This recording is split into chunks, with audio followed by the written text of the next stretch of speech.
Dans cette leçon, nous allons nous concentrer sur l'analyse des tâches.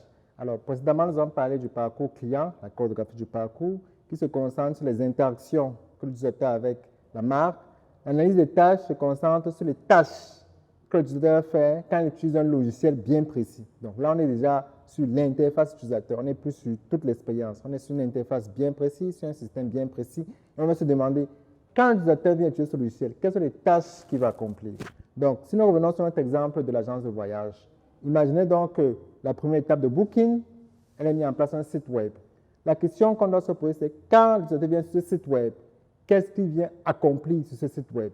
Si on regarde bien, on se rend compte que cette interface intervient dans un parcours client et que quand il vient sur le site, en fait, il vient pour booker une place. Il vient pour chercher évidemment une information pour savoir s'il y a des bus et il vient pour booker une place. À partir de là, toute l'expérience, toute l'interface utilisateur sera concentrée à aider l'utilisateur à atteindre cet objectif. Toute autre chose qui n'aide pas l'utilisateur à atteindre cet objectif doit être retirée du site parce que c'est la distraction.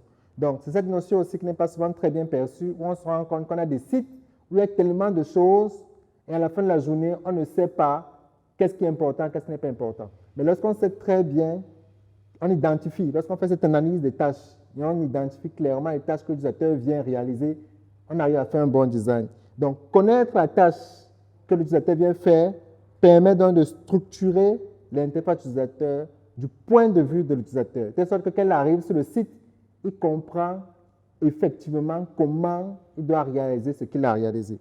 Alors, dans ce processus d'analyse, typiquement, on a 5 données à identifier. Premièrement, c'est le déclencheur.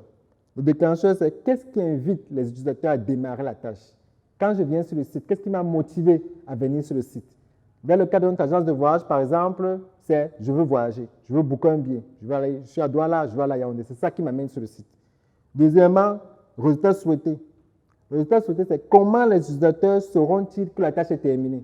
Si je viens pour booker une place, il faut qu'au terme du processus, j'ai une confirmation d'une manière ou d'une autre que ma place a été effectivement bookée pour que je sois rassuré. Troisième notion, connaissance de base. Que doivent savoir les utilisateurs lors du démarrage de la tâche? Dans le cas de l'agent, voilà, tout ce qu'il a à savoir, c'est où est-ce qu'il veut partir, à quelle heure il veut partir. Ça, c'est des informations qu'il a besoin de savoir. Et puis, il y a aussi les connaissances requises qui complètent un peu les connaissances de base. Et finalement, il y a les outils que les utilisateurs utilisent au cours de leur tâche. Parce que très souvent, il y a des sites où ils n'ont pas besoin d'outils. Mais je vais vous donner un exemple. Si vous considérez un site d'agence immobilière, un site d'annonce immobilière, autant pour moi, où des agents immobiliers doivent venir poster des photos. Alors, pour poster la photo, une photo de qualité, il faut pouvoir produire la photo. Donc, si vous ne prenez pas en compte le fait que cet agent immobilier doit me produire une photo de qualité pour mettre sur le site et que vous ne le connaissez pas, est-ce qu'il sait produire une photo de qualité? Votre site va payer le prix parce que vous n'avez pas de photos de qualité. Si vous regardez bien ça, vous allez voir ce que Airbnb a fait. Airbnb, quand ils ont compris que l'un des éléments clés, c'est les photos de qualité, et donc les gens qui viennent poster des maisons, les appartements, ont effectivement besoin de mettre en place les photos de qualité. Ils ont déployé des équipes qui viennent chez les personnes qui veulent mettre en place les maisons sur Airbnb. Ça, c'était au tout début, et aujourd'hui, ils le font encore dans certains pays. Et c'est eux qui prennent les photos à la place de l'utilisateur. Donc là, c'est vraiment pour faciliter la tâche, parce qu'ils ont compris que si on laisse ça entre les mains de l'utilisateur, il risque de ne pas s'y prendre correctement.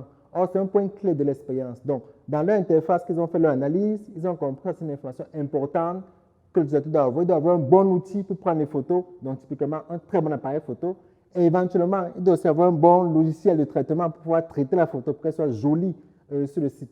Or, tous n'ont pas cela. Et donc, ils ont dit, OK, on va combler ce besoin. Nous, on va envoyer des spécialistes pour aider à prendre les photos. Donc, quand on voit ce genre de décision, ça vient d'une analyse des tâches. Et donc, lorsqu'on fait l'analyse, normalement, on devrait en ressortir avec tous ces éléments-là et donc comprendre où est-ce qu'on peut apporter de la valeur.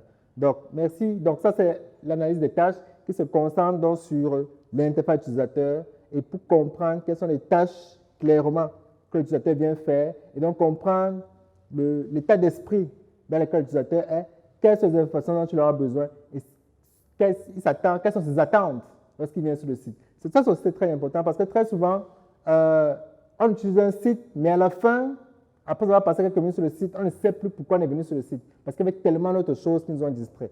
Mais lorsqu'on garde le focus sur qu'est-ce que je viens faire, quel est mon résultat attendu, le site, on le disait de telle sorte qu'on amène progressivement l'utilisateur vers le résultat souhaité. Donc, c'est de cela qu'il s'agit. Merci.